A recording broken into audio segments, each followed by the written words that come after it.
types of bonds, right? And I'm not talking single, double, triple. We have two, and these kind of bonds, I'm talking about different architectures, the way the pair of electrons are shared. Okay? One of them is a one pair of electron bond. It requires one pair, right? And it's called a sigma bond. Sigma, or this Greek, that's the Greek sigma, all right? And it's one where the two orbitals that are sharing a pair of electrons, that the two orbitals overlap with only one region of space. I call a single lobe overlap. And the overlap is directly between the nuclei. And you can accomplish that from s orbitals, p orbitals, hybrid orbitals, s and p in a hybrid, s in a hybrid. All of them result in the overlap being between the nuclei, directly between the nuclei on that dotted line, the axis. And all of these involve ultimately a single pair of electrons between those two nuclei. The dots are the nuclei. All right? That's a sigma bond. A pi bond is different.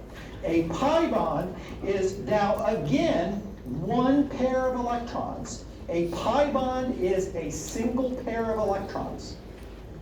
But the orbitals don't overlap just one lobe. The orbitals that each hold one electron, okay, overlap in two places. They overlap in two places. And the double lobe overlap doesn't happen right on the axis. It happens off the axis. So when you do this, remember in p orbitals, the nucleus is where there's a node. So when you do this, this generates an overlap, this generates an overlap. We're doing the same thing up here, but the overlaps happen off. This involves one pair of electrons. So if someone asks me, where are the electrons? Are the electrons there? Can't they be there?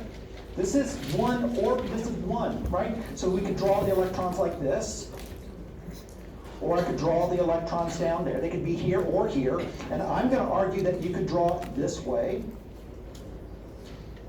or you could draw it this way. Yes.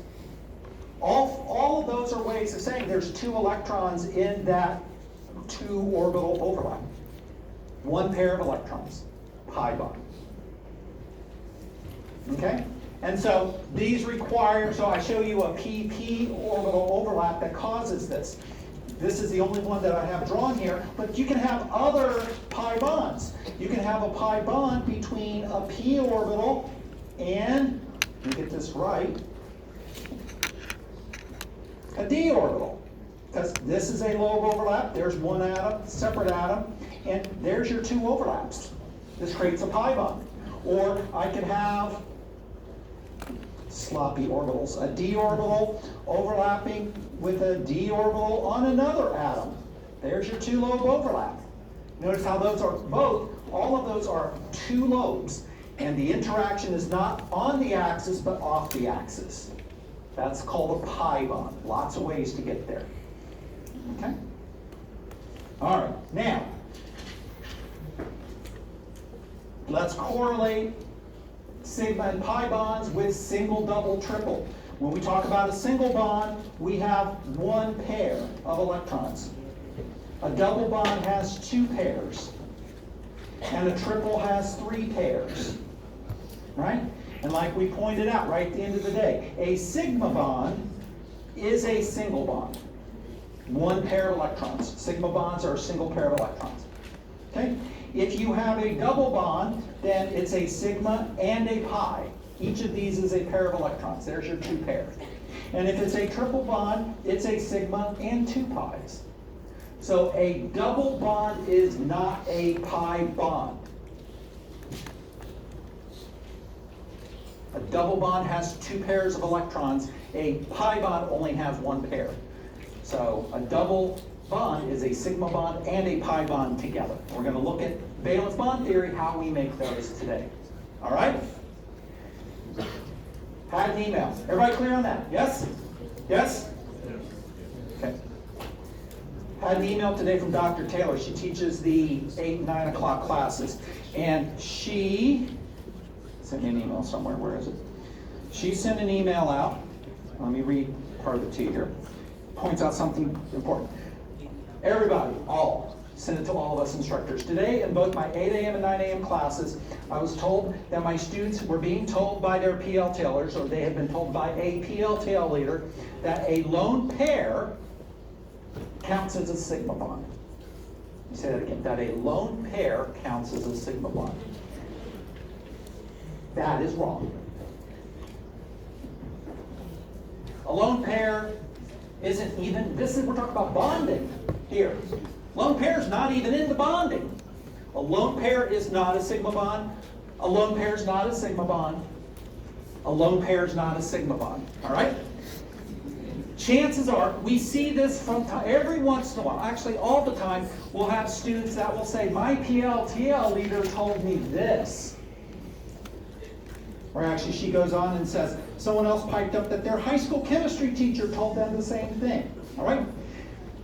Often it is the case that there was a misunderstanding between what they actually said and what you interpreted, okay?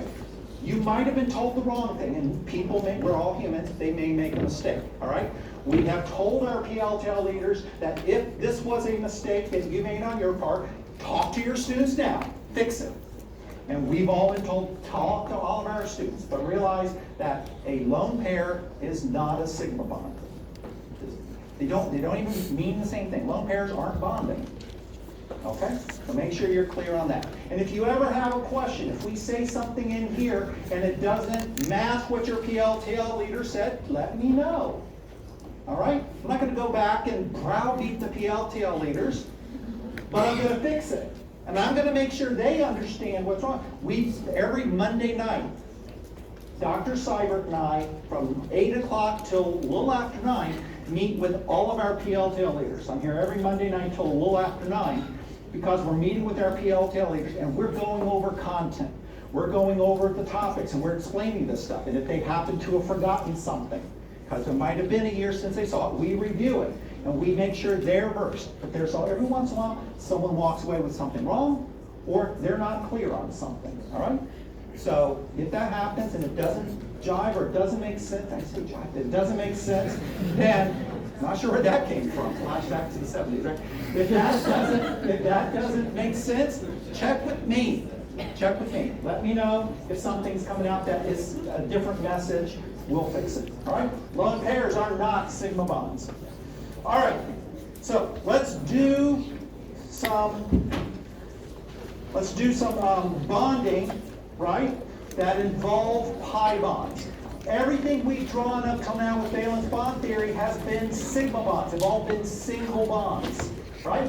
Let's do some pi bonds. So I've got a couple examples in your book, in your notes, I'm sorry. Here it is, and what I'm going to do is I'm going to cover it up and I'm going to show you how I develop it. Sometimes I think it's better if I work you through it instead of just showing you a picture, because you won't see where it's coming from, right? So ethylene. Ethylene is one of those organic molecules. No, we haven't really worked on that yet. Don't worry about organic molecules. But this ultimately is the Lewis structure. Very simple gas, ethylene. All right? Now, if you look at that, there's things we can do with this. So let's talk about the bonding in this structure using valence bond theory.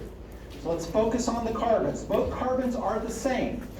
What is the electron domain geometry around the carbons, each carbon? Trigonal planar. One domain, two domain, the carbon over here is the third domain. Trigonal planar. Okay?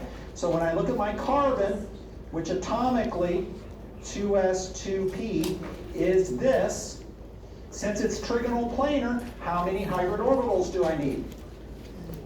I need sp2 hybridization. 3 domains, 3 hybrid orbitals. So I'm going to grab 3 atomic orbitals, put them together to create 3 hybrid orbitals. And they are called, I've got an s orbital, and I used 2 p orbitals, so they're called sp2 hybrid orbitals. Each one is an sp2 hybrid orbital. That p orbital right there didn't go away. That 2p orbital is still sitting there. Now I take my 4 electrons and I spread them out. Hund's rule. And the way you spread it out is you spread them out here. Okay? You spread them out. Now, let me point out a contrast. to this, two contrasts. Contrast one, if you go back and you think about when we introduced this and we were talking about, where is it? Other place where we had lone pairs, right? Electrons. Ammonia. Now ammonia, we ended up with 5 electrons and they ended up with a pair. So why don't we end up with a pair here? Well, the reason being is we spread out the electrons. And if we were going to have another electron we were going to put in, we had used up the n equals 2 shell, it was going to end up in an n equals 3, a 3s orbital or something. And so it doesn't spread out. The electrons, we did 1, 2, 3, 4, the 5th electron ends up there. And that lone pair is represented in your Lewis structure. The lone pair there is one of the electron domains, and therefore ends up in a hybrid orbital. So the hybridization ultimately should show you a lone pair. That lone pair is not a sigma bond, right? Okay. All right? Whereas here, think about your Lewis structure. Your Lewis structure has no lone pairs. So you're not going to take that electron and put it in here and pair it, because then this wouldn't make sense. So you spread it out. Okay?